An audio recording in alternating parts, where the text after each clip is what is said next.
जिस तरह की क्रिकेट आपने कवर किया, हम सब ने कवर किया, वहां पर भारत का डोमिनेंस देखते थे हम लोग, जब भारत अपनी सरजमी पे खेलता था।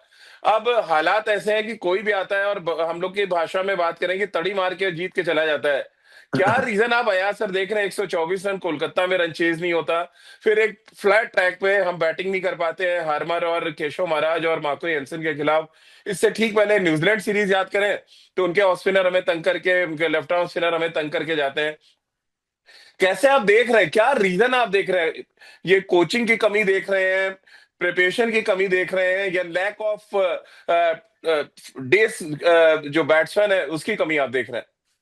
देखिए, बहुत से कारण है राजीव, एक कारण नहीं है मेरे ख्याल से। जी। जो आपने कहा, मुझे लगता है सबसे बड़ा कारण तो लैक ऑफ प्रिपरेशन है।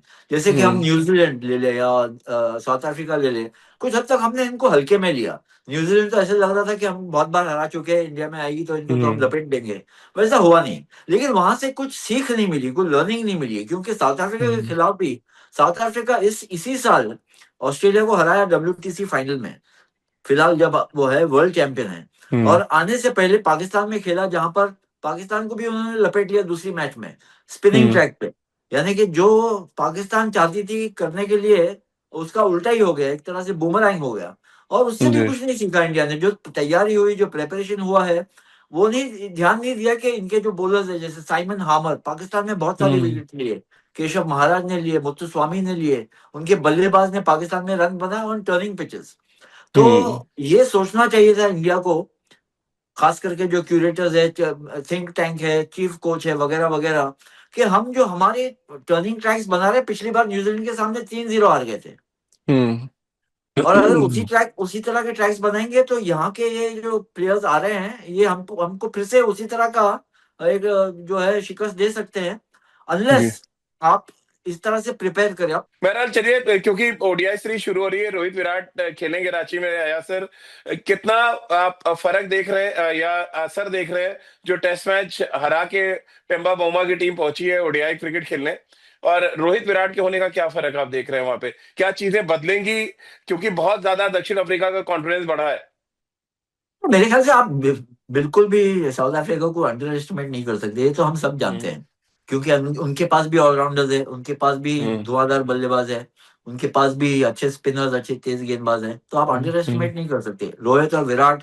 ऑस्ट्रेलिया में सफलता के बाद ये और एक मौका है उनको कि अपना फॉर्म हम्म। बरकरार रखे। और ये, क्योंकि उनके लिए अब ये दिक्कत हो गई है कि जब तक 2027 का वर्ल्ड कप नहीं होता है, हर मैच में, हर टूर्नामेंट में, हर सीरीज में हम्म। वो उनको अपना फॉर्म और फिटनेस प्रूव करते रहना पड़ेगा। जी। अब तो ये है ये के माहौल। माहौल जो बन गया है, व्हाइट बॉल क्रिकेट का बन गया है। तो बन बाकी गया सब हम जी। जो बात कर रहे थे टेस्ट क्रिकेट की, वो सब दरकिनारे हो जाएगी। अब बातें होगी ये इसकी, फिर बिल्कुल उसके सही बाद कहा होगी आपने, T20 वर्ल्ड कप, और फिर उसके बाद IPL। क्योंकि 6 महीने बाद हम टेस्ट क्रिकेट खेल रहे हैं। छह अया सर, महीने या 8 महीने के बाद खेल रहे हैं। के राहुल को कप्तान बनाया जाना ओडीआई क्रिकेट में, इसको आप कैसे देख रहे हैं? और क्या नहीं, हमारे बस देश के व्हाइट बॉल क्रिकेट में ओडीआई में नंबर वन कीपर के तौर पे देख रहे हैं? और अगर वो नंबर वन कीपर है, तो फिर ध्रुव जुरैल और ऋषभ पंत टीम में क्या कर रहे हैं? क्या हमारे देश में व्हाइट बॉल के बैट्समैन खत्म हो चुके हैं? देखिए, मेरे ख्याल से शुभमन गिल थे कैप्टन, अब है नहीं वो, क्योंकि वो इंजर्ड है, तो उनकी जगह किसी और को कैप्टन बनाना था। रोहित और विराट तो है, अपने आप को अलग कर दिए, जी। और या तो वो कैप्टनसी में अभी है ही नहीं, क्योंकि वो एज अ प्लेयर खेलना चाहते हैं। आप जा हम्म। सकते थे सूर्य कुमार यादव के पास, पर उनकी जगह ODIs में नहीं बन रही है। हम्म। तो कहीं ना कहीं आपको चुनना था, या तो ऋषभ पंत के पास आप जा सकते थे, हाँ। या आप जा सकते हैं KL राहुल के पास। अब जिस तरह से यहाँ पर सेटबैक हुआ है टेस्ट में, मेरे ख्याल से, और खास करके क्योंकि शुभमन गिल जो है वो इंजर्ड हो गए थे, पंत जो है वो कैप्टनसी की, उनका रिजल्ट हाँ। जो है वो सही नहीं आया। तो अब ये है कि भाई, देखें, हम हालांकि हारा है प्लेयर, उसको कैप्टन नहीं बना रहे हैं, हम किसी और को चुन रहे हैं जिनके पास कैप्टनसी एक्सपीरियंस है। एंड एज अ जी। प्लेयर वो तो खेलेंगे ही, तो उनको हम ले रहे हैं एज अ कैप्टन। नहीं, नहीं तो 3 विकेट कीपर क्या है? मतलब हम लोग विदेश में तो खेल नहीं रहे हैं, 3 विकेट कीपर है यार सर। आपको समझ आ रहा है टेस्ट क्रिकेट में हम 5 6 बॉलर खिला देते हैं एक्सपेरिमेंट के तौर पे, जो हिस्ट्री में कभी नहीं हुआ था कि छह नहीं, ये गेंदबाज तो किसी सॉर्ट टीम आउट में। करना पड़ेगा, जैसे हमने जी। पहले कहा कि पहले टेस्ट में 4 स्पिनर्स खिला दिए। अगर आप जी। इतने माहिर है स्पिनिंग पिचेस पे, तो चौथे स्पिनर की खिलाने की जरूरत क्या जरूरत ही नहीं है, एग्जैक्टली है ना? जी। और आप चौथे जी। स्पिनर को 1 ओवर दे रहे हैं दूसरी पारी में। जी। तो और 3-3 विकेट कीपर अगर आप रख रहे हैं, तो मेरे ख्याल से एटलीस्ट 2 नहीं तो 1 तो बहुत ज्यादा हो गया ना। क्विंटन डिकॉक के आने का फर्क पड़ेगा यार सर कुछ? हाँ बिल्कुल, वो बहुत जबरदस्त वो व्हाइट बॉल जी क्रिकेटर है। और वापसी की उन्होंने, एक्चुअली अपना जी, रिटायरमेंट जो है उन्होंने हटा दिया अनाउंस है। कीजिए। तो उनको कुछ ना कुछ प्रूव करना है। और मेरे ख्याल से वो अब T20 वर्ल्ड कप में भी खेलेंगे ना। जी जी, हाँ उन्होंने तो अपना वो उनके लिए, रिटायरमेंट वापस लिया हाँ व्हाइट बॉल हाँ क्रिकेट में। तो जी उनके लिए बड़ा टूर्नामेंट है। लेकिन मेरे ख्याल से बड़ा टूर्नामेंट राहुल के अलावा जो कैप्टन है सबके लिए जी, है। ये प्लेयर जो है जैसे कि पंत है, बुमराह तो मेरे ख्याल से नहीं खेलेंगे। नहीं बुमराह है नहीं अ, सीरीज में। हाँ अर्शदीप, इसमें नहीं, हर्षित राणा और बुमराह प्रसिद्ध नहीं है, कृष्णा। सिराज भी नहीं है।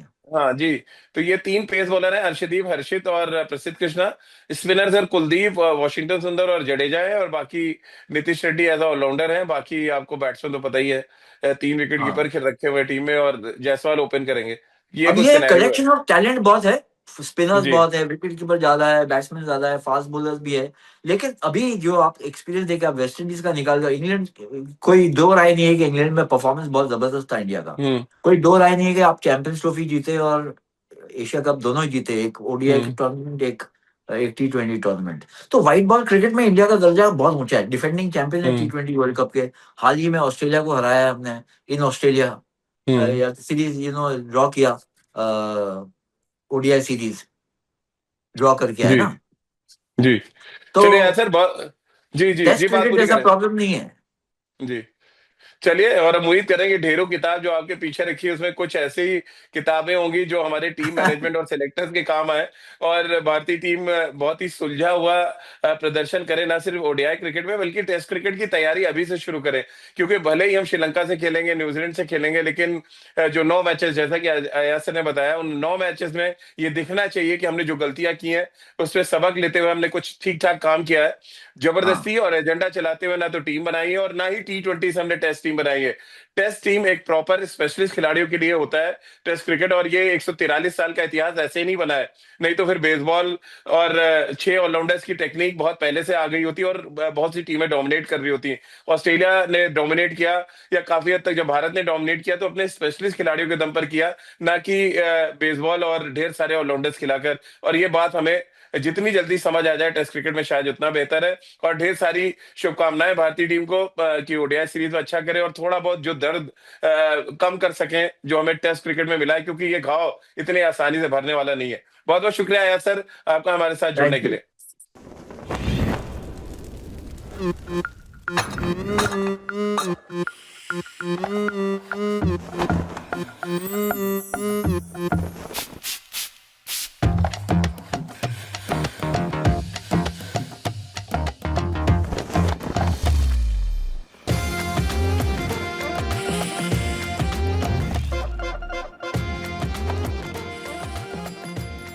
ये कड़क है।